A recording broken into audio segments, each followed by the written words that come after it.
Addis Abeba évalue ses options après avoir été exclu d'un programme commercial par les États-Unis.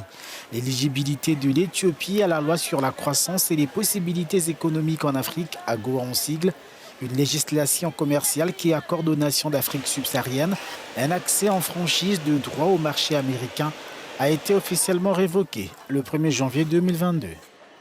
Washington mettant en avant des violations présumées des droits humains par Addis Abeba et d'autres parties dans le conflit au Tigré. Le pays vendait principalement des textiles et du café aux États-Unis, réalisant des exportations estimées à 245 millions de dollars pour la seule année 2020. L'une des choses les plus importantes à noter en termes d'examen du commerce de l'Éthiopie est de savoir de quelle catégorie de biens ces exportations sont-elles réellement dépendantes et quelle est leur force.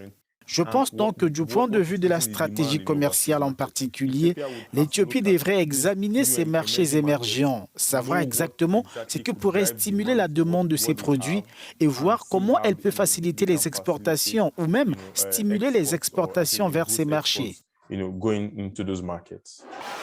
Addis Abeba a protesté contre la sentence américaine alors que le pays entend protéger les milliers d'emplois dans le textile.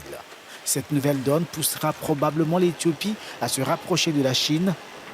Ont aussi été exclus de l'AGOA, la Guinée et le Mali, deux pays d'Afrique de l'Ouest, désormais sous la coupe des militaires.